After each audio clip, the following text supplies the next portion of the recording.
Hi friends! I know you are gonna get absolutely sick of seeing me in this shirt, but I am pre-filming some things while I have the energy and the time. If you're a subscriber here, you've noticed that pretty much for all of October I've been MIA, just burnout. I don't really need to give a reason or an excuse, but I just haven't wanted to film. I've been plenty inspired in terms of like thinking up ideas for videos, but once it comes down to sitting down and actually filming them, it becomes a massive struggle. It took me like 2 hours just to get in the groove today, and yeah, so here we are. It's a struggle. I don't know if it's like just being tired, burned out, busy, ADHD, I have no idea. I have a massive book haul today, and I don't know how many books it is. Perhaps editing Aaron will put the number up here. It's so many that on paper I was like, I need to split up the manga and comics, like the graphic novels, and do them in a separate thing. So you will see that shortly after this one. I did break these up into genres. So we're gonna go genre by genre. There will be more in certain genres than others. That's kind of how it goes. Sometimes I get in a mood. So we're gonna start with romance because there's quite a bit. So the very first one on my list here is The 7-Year Slip by Ashley Poston.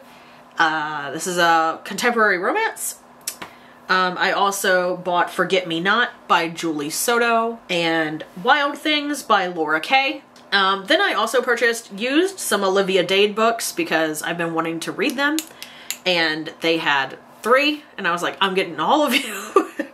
So I bought All the Feels, Shipwrecked, and Spoiler Alert by Olivia Dade. I also purchased With Love from Cold World by Alicia Thompson. I actually could not remember if I had already hauled this one, so if I did, I'm so sorry. I also purchased Before I Let Go by Kennedy Ryan. The Wishing Game, which everyone is super hyped about. I have not read it yet. It's on my immediate TBR, but I haven't gotten to it yet. I did purchase Icebreaker, and then about a month and a half later, almost purchased it again and was like, I'm not sure if I have this one. I do.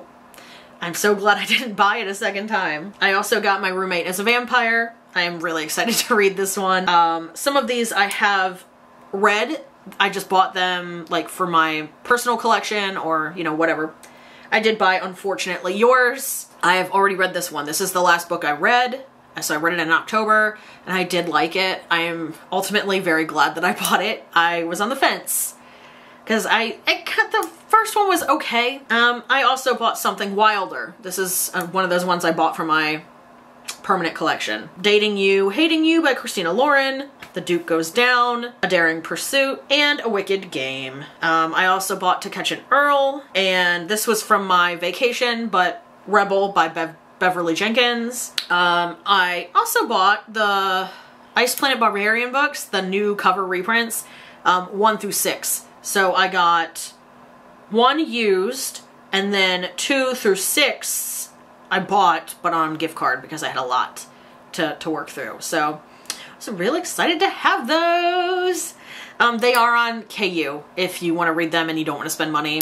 But I do want to have copies of them. These new reprints look gorgeous lined up together, so very excited to have them. Let's see, I had more. Okay, I got 2 more romance books. So I bought The Last Chance Library and Love in the Time of Serial Killers. So that's all the romance that I bought, and we're gonna go into fantasy romance, or romantasy, as some people call it. There's only 4 here, it looks like. So I had pre-ordered and received Duet with the Siren Duke by Elise Kova. This is, I mean, I'm such a Kova stan. I'm such a slut for her books. So it's pretty obvious. This cover is gorgeous. So happy to have this. I just haven't gotten to it yet.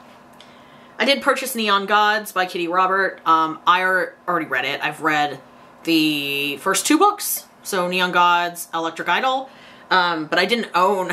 I owned them all except for Neon Gods. So I guess I originally read it on like Kindle or something. I don't know. I also bought Cruel Seduction by Katie Robert and The Dragon's Bride, which I have read and I did like. And those are just like those little novellas that she has. They're just on my back burner. But I did manage to get the cover that I liked for this one, so I was happy. I bought that one used. Okay, so then going into fantasy, because I feel like that makes sense, I did get Yumi and the Nightmare Painter by Brandon Sanderson. I bought the Barnes & Noble edition because I like the cover more, so yeah. I don't think he needed my help with the Kickstarter, so there's that. I also bought the Hurricane Wars, also very excited to read this one, and the Gods of the Wordwood. I also bought the Final Strife and Godkiller. Godkiller is unexpectedly very small. So it's not going to take me very long to read, and I'm pretty hyped to get to it. It was like one of my most anticipated releases of the year. So yeah, that's it for fantasy. And then thriller, I have bought a couple, but not a ton. I'm trying to branch out with thriller right now and read more of it because I do like it a lot. I just have like a certain vibe that I like. So based on suggestions from a Barnes & Noble bookseller, thank you. Not that you're probably going to watch this video, but thank you for your suggestions. I did buy The Kind Worth Killing, The Chain, and Rock, Paper, Scissors. So those are the three thrillers I have purchased. Yeah, last but not least, I have bought a lot of nonfiction, used mostly, but I did support my local used bookstore during Banned Book Week and bought quite a few books.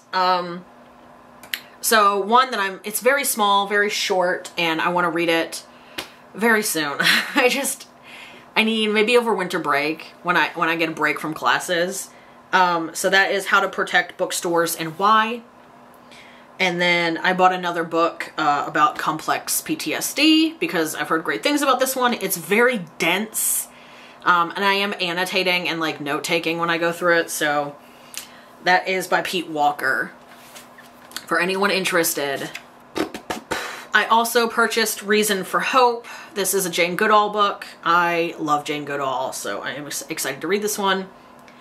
Probably the one that I'm most excited about on here is The Quiet Zone, and this is about Green Bank, West Virginia, which I have been to. My family's cabin, if you've watched any of my older videos, is not there, but nearby.